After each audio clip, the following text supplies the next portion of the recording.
नमस्कार, good morning. ABP Ganga देख रहे हैं, आपके साथ मैं हर्षा शर्मा। और चलिए बुलेटिन की शुरुआत करेंगे इस वक्त की बड़ी खबर के साथ। मुजफ्फरनगर में पहलवानों के समर्थन में आज खाप पंचायत होने वाली है। ऐतिहासिक गांव सोरम में दोपहर 12 बजे सर्फ खाप पंचायत होने वाली है।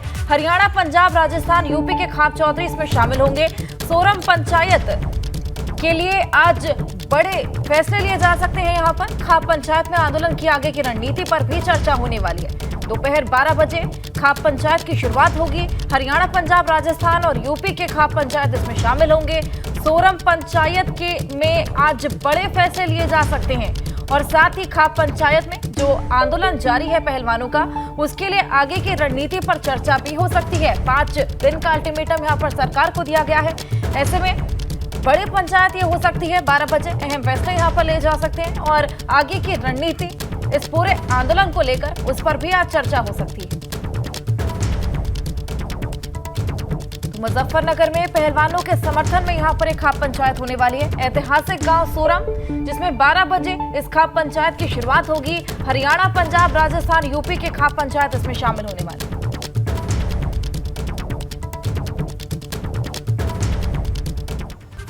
केंद्रीय मंत्री संजीव बालियान ने पहलवानों को मनाया था। एबीपी गंगा को केंद्रीय मंत्री संजीव बालियान ने जानकारी दी।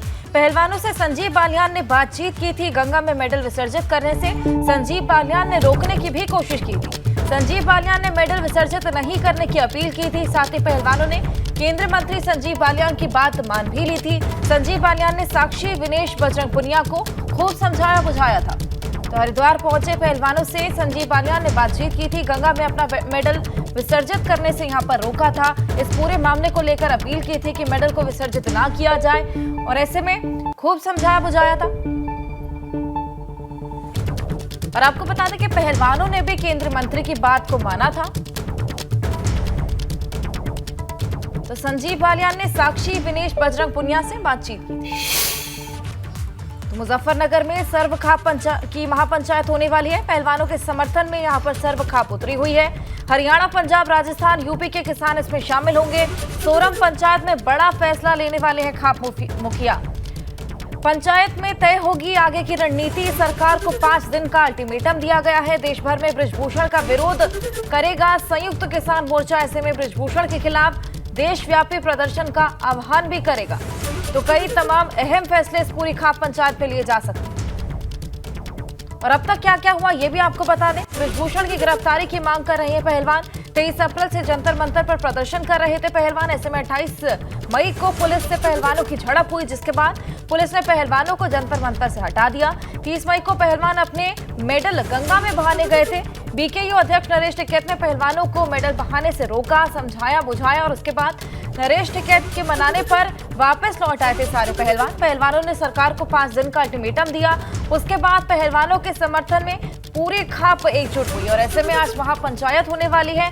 तमाम फैसले यहाँ पर लिए जाएंगे। साथ ही आंदोलन को लेकर जो आगे की रणनीति है उस पर भी आज चर्चा होने वाली है।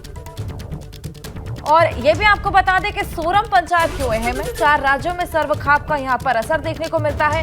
राजस्थान, हरियाणा, पंजाब, यूपी तक का प्रभाव यहाँ पर है।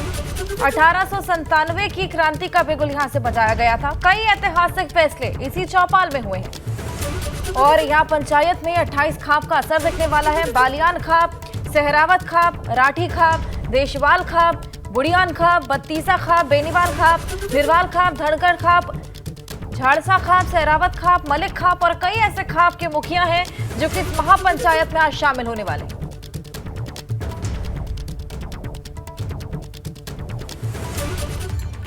और वहीं अयोध्या पहुंचे भारतीय किसान यूनियन के राष्ट्रीय प्रवक्ता राकेश टिकैत ने केंद्र सरकार पर जमकर निशाना साधा। राकेश टिकैत ने कहा कि केंद्र सरकार को 13 महीने हमारी आवाज नहीं सुनाई दी, तो बच्चों की आवाज 40 दिन में कैसे सुनाई दे जाएगी।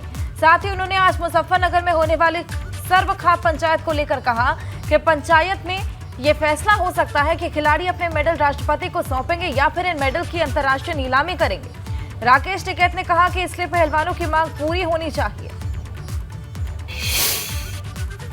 अल्टीमेटम दिया, बच्चों को टाइम दिया है कि 5 दिन में हम सरकार से इस संबंध में बातचीत करेंगे। कार के उसमें वो बातचीत करेंगे, जो भी तय होगा।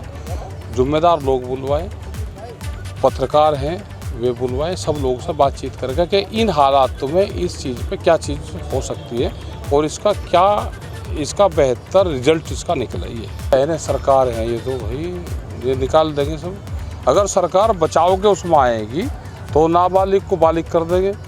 कोई इलेक्शन लड़ लेगा और वो जीत जाएगा और उसको अगर हराना होगा तो उसको नाबालिग बता देंगे। इस तरह के केस भी आए हैं। माँ बाप कह रहे हैं कि नहीं ये बालिग है और सरकार कह रही ना ये नाबालिग है, ये इलेक्शन लड़ ही नहीं सकता। अगर उसको हराना हो तो सरकार है जो चाहेगी वो कर देगी। न ये किसान आंदोलन इस लड़ाई को लड़ रही, इसको खाप पंचायत और खेल कमेटी लड़ रही है। इसको किसान पंचायत तो अलग है इससे बिल्कुल। ये है कि भाई हम खाप पंचायत वाले भी हैं, किसान आंदोलन वाले भी हैं, इसलिए दोनों चीज़ें जोड़ी जाएँ। लेकिन इसको खाप पंचायत और जो खेल कमेटी है हम उसके साथ में हैं। इसमें अगर उनकी हार होती रहेगी तो वे हार का तो नहीं बैठेंगे। हर जगह पंचायतें होंगी तो उसमें ये चर्चा जरूर आएगी कि इनके साथ में अन्याय हुआ है। मेडल को लेके अपने ये कर ले कि भाई हम इनको राष्ट्रपति जी को सौंपेंगे, ये कर ले कि इनकी मेडलों की नीलामी लगवा हम इंटरनेशनल, तो उससे देश की छवि खराब होगी। और औरैया में सपा अध्यक्ष अखिलेश यादव ने 2 दिन पहले सड़क हादसे में जान गंवाने वाले सपा कार्यकर्ता के परिजनों से मुलाकात की, मृतकों को श्रद्धांजलि दी। इस सड़क हादसे में सपा कार्यकर्ता समेत 5 लोगों की मौत हो गई थी। इस दौरान अखिलेश यादव ने भाजपा पर तीखा हमला भी बोला और आजम और इरफान सोलंकी को झूठे मुकदमे में फंसाने का आरोप लगाया। साथ ही अखिलेश यादव ने पहलवानों के मुद्दे पर भाजपा पर हमला बोला और ये कहा कि बेटियां धरने पर बैठी हुई हैं, उन्हें अपमानित किया गया। क्या भाजपा का बेटी बचाओ बेटी पढ़ाओ नारा सिर्फ चुनावी था? पहले दिन ही जब उन पर मुकदमे दर्ज हुए थे उस समय भी हम लोगों ने ये कहा था कि न्यायालय उनके साथ न्याय करेगा और बधाई देता हूँ। और मुझे उम्मीद है जितने भी झूठे मुकदमे उन पर लगे हैं और जितने भी उन पर मुकदमे लगे वो सरकार ने लगाए, न केवल उन पर बल्कि समाजवादी पार्टी का चाहे इरफान हो या और विधायक हैं, पूर्व विधायक हैं, उन सब पर झूठे मुकदमे लगे। भारतीय जनता पार्टी का जो नारा रहा बेटी बचाओ बेटी पढ़ाओ बेटी के सम्मान में, तो आज भारतीय जनता पार्टी को अपने नारे याद रखना चाहिए। और अगर ये कार्रवाई या किस तरह की चीज़ें नहीं हो रही हैं, उनको अपमानित किया जा रहा है अगर वो धरने पे बैठी हैं, तो इसका मतलब ये था केवल वोट लेने के लिए नारे दिए गए। मुजफ्फरनगर में सैकड़ों महिलाओं ने भारतीय कुश्ती संघ के पूर्व अध्यक्ष बृजभूषण सिंह की गिरफ्तारी की मांग की। डीएम कार्यालय के सामने महिलाओं ने धरना प्रदर्शन किया। सामाजिक कार्यकर्ता मनीष गुप्ता के नेतृत्व में ये प्रदर्शन किया गया। सभी महिलाओं ने पहलवानों के समर्थन में आवाज बुलंद की। साथ ही कहा कि अगर बृजभूषण की गिरफ्तारी नहीं हुई तो वो दिल्ली कूच करने वाली हैं। तो ये देखिए सैकड़ों महिलाएं डीएम ऑफिस के सामने धरना प्रदर्शन कर रही है। पार्लियामेंट मेंबर 4 बार रहे बाहुबली और जो बहुत अधिक चार्जशीटेड हैं बृजभूषण शरण सिंह, उनके खिलाफ यौन शोषण का एक एफआईआर लिखी हुई है। जो हमारी गोल्ड मेडलिस्ट महिला पहलवान हैं उन्होंने लिखवाई है। पहले तो पुलिस ने लिखी नहीं थी, सुप्रीम कोर्ट के दबाव से वो एफआईआर लिखी गई है। पॉस्को जैसा एक्ट उनके खिलाफ लगा हुआ है, लेकिन उसके बावजूद उसे अरेस्ट नहीं किया जा रहा है। ये हिंदुस्तान का दुर्भाग्य है कि इस देश के साधारण आदमी के खिलाफ एफआईआर होती है, पुलिस आध घंटे में पहुंच जाती है, पकड़ लेती है, मार पिटाई करती है, रात को पता नहीं क्या क्या करती है। लेकिन जो बाहुबली हैं, जो ताकतवर लोग हैं उस देश में, क्या उन्हें इस देश में, इस मुल्क में लाइसेंस मिल गया कि वे जो चाहे करें ताकत के बल पे? और आज गोंडा में बृजभूषण सिंह प्रेस कॉन्फ्रेंस करेंगे। केंद्र सरकार के 9 साल पूरे होने पर यह प्रेस कॉन्फ्रेंस होगी। अल्मोड़ा सांसद अजय टम्टा प्रेस कॉन्फ्रेंस में मौजूद रहने वाले हैं। गोंडा के नंदिनी नगर कॉलेज में इस प्रेस कॉन्फ्रेंस का आयोजन किया गया। तो ये अहम प्रेस कॉन्फ्रेंस गोंडा में बृजभूषण सिंह करने वाले हैं।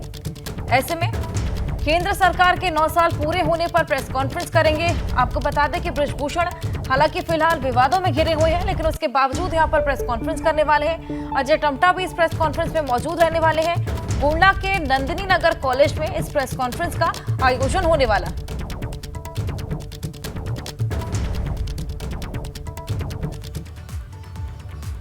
तो 3 जून को गोरखपुर आएंगे रघुवर दास। 3 जून को सुबह 11 बजे प्रेस कॉन्फ्रेंस करेंगे।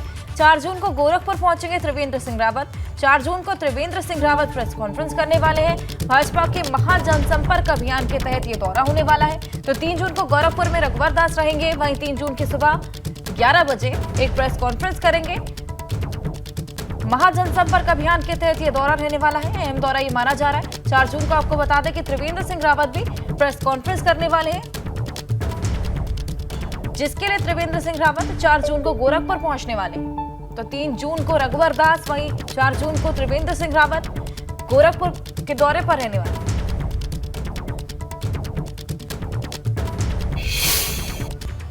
और आज लखनऊ में 17 मेयर की पाठशाला लगने वाली है। 199 नगर पालिका अध्यक्ष भी इसमें शिरकत करेंगे।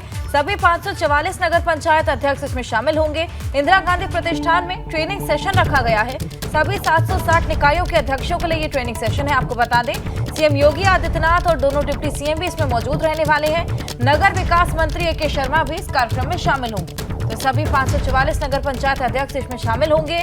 ट्रेनिंग सेशन यहाँ पर रखा गया है। इंदिरा गांधी प्रतिष्ठान में ये ट्रेनिंग सेशन होने वाला है। 760 निकायों के अध्यक्षों के लिए ये ट्रेनिंग सेशन है, जिसमें सीएम योगी शामिल होंगे। साथ ही नगर विकास मंत्री ए.के. शर्मा भी इस पूरे कार्यक्रम में शिरकत करने वाले हैं। तो नगर निकाय की पाठशाला के बारे में आपको और जानकारी दे दें। सुबह 11:30 बजे इंदिरा गांधी प्रतिष्ठान में कार्यक्रम होगा। सभी 760 निकायों के अध्यक्षों का ट्रेनिंग सेशन होने वाला है। निकायों के अधिकारों और कामों के बारे में जानकारी दी जाएगी। सभी 17 नगर निगमों के मेयर इसमें शामिल होंगे। 199 नगर पालिका के अध्यक्ष मौजूद रहेंगे। 544 नगर पंचायत के अध्यक्ष इसमें शामिल होंगे। कार्यक्रम में सीएम योगी आदित्यनाथ भी मौजूद रहने वाले हैं। डिप्टी सीएम केशव प्रसाद मौर्य, ब्रजेश पाठक इसमें शामिल होंगे। साथ ही नगर विकास मंत्री ए.के. शर्मा भी इस पूरे कार्यक्रम में शिरकत करने वाले हैं।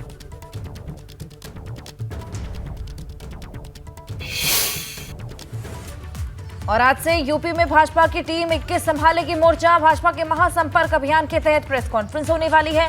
लखनऊ में मनोज तिवारी, वित्त मंत्री सुरेश खन्ना जानकारी देंगे। केंद्र सरकार के 9 साल के कामकाज की यहां पर जानकारी दी जाएगी।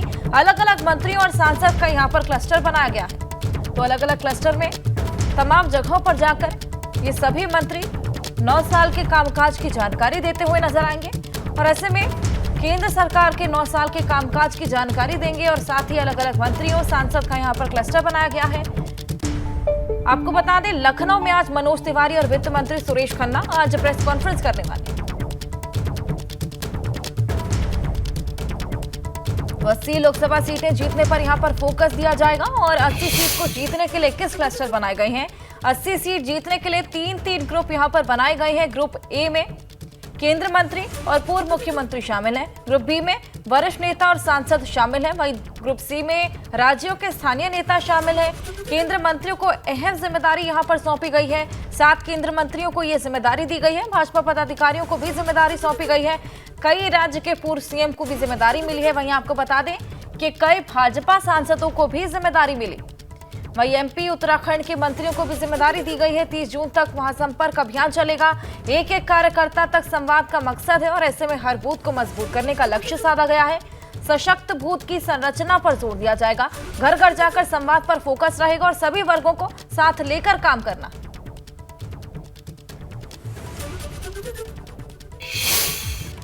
अब बात करते हैं राहुल को आई मुस्लिमों की याद।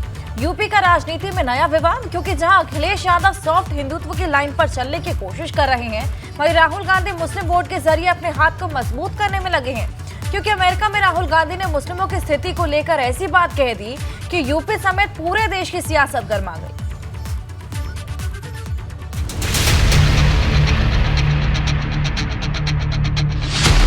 राहुल को आई मुस्लिमों की याद, यूपी की राजनीति में नया विवाद। कांग्रेस नेता राहुल गांधी के मुस्लिमों को लेकर अमेरिका में दिए बयान को लेकर देश की राजनीति में भूचाल आ गया है। क्योंकि अमेरिका में बे एरिया मुस्लिम कम्युनिटी के एक सवाल के जवाब में राहुल गांधी ने कहा कि जिस तरह 80 के दशक में यूपी के अंदर दलितों की स्थिति थी, वही स्थिति आज मुस्लिमों की हो गई है। What is happening, for example, to the Muslim community in India today happened to the Dalit community in the 80s.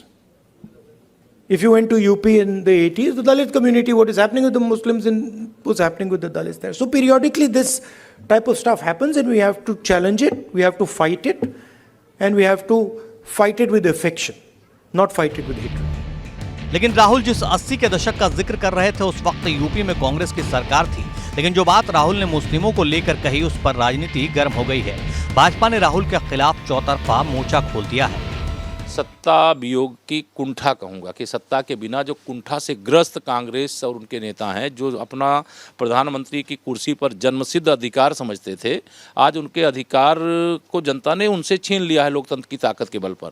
इनके इस बयान का मजाक उड़ाया जा रहा है क्योंकि इनके बयान में गंभीरता नहीं है, कांग्रेस का कोई भविष्य नहीं है।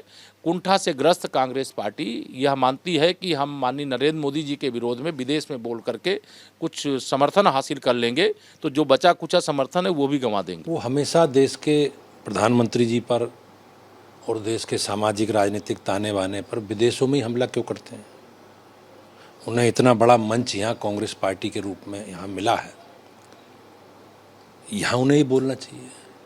लेकिन वो देश में, विदेशों में, दुनिया में भारत की छवि खराब करके। उधर ओवैसी भी राहुल को लेकर हमलावर नजर आ रहे हैं। ओवैसी मुस्लिमों की बदहाली के लिए कांग्रेस को जिम्मेदार बता रहे हैं। तो 1980 में राहुल गांधी नहीं जानते कि यूपी में सरकार उनकी थी, तो हाशिमपुरा हुआ, मलियाना हुआ। 1980 में उन्हीं की पार्टी की सरकार थी, तो दिल्ली का मैसेकर हुआ। यूपी में उन्हीं की सरकार थी, तो मुरादाबाद की ईदगाह में 400 से ज़ायद मुसलमानों को पुलिस फायरिंग में मार दिया गया। 1980 में उन्हीं की सरकार थी जब दिल्ली की सड़कों पर सिखों के खून से होली खेली गई थी।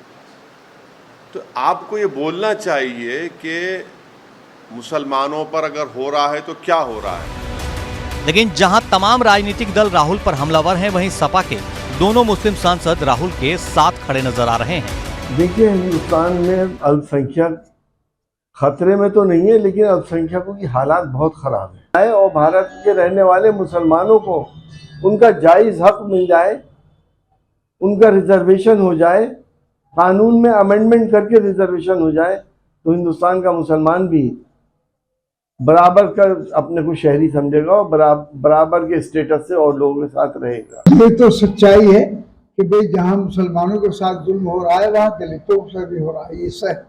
ये ठीक है बात। ये आज नहीं, पहले भी मुसलमानों के साथ हमेशा जुल्म होता रहा, लेकिन इतना जुल्म कभी नहीं हुआ। कई बीजेपी नेता लगातार ये कह रहे हैं कि विदेशों में जाकर के राहुल गांधी सिर्फ भारत को अपमानित करने का काम करते हैं। वहीं अगर बात करें तो भारतीय जनता पार्टी ने साफ तौर पे कहा है कि बीजेपी ने अपने कार्यकाल में सभी का बेहतर विकास किया और सबसे ज्यादा केंद्रीय योजनाओं से लाभान्वित होने वाले मुस्लिम समुदाय रहे हैं। लेकिन राहुल गांधी लगातार विदेशों की धरती पर जाकर के भारत को अपमानित करने का काम करते हैं। वहीं अगर बात करें तो समाजवादी पार्टी के मुरादाबाद से सांसद एसटी हसन ने राहुल गांधी के बयान का समर्थन किया है, लेकिन भाजपा लगातार उनके बयान को लेकर के राहुल गांधी के ऊपर मुखर है।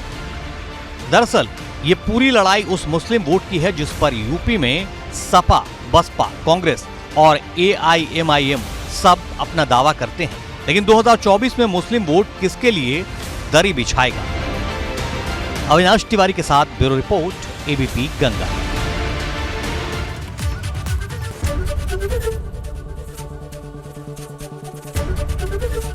ABP गंगा, खबर आपकी, जुबान आपकी।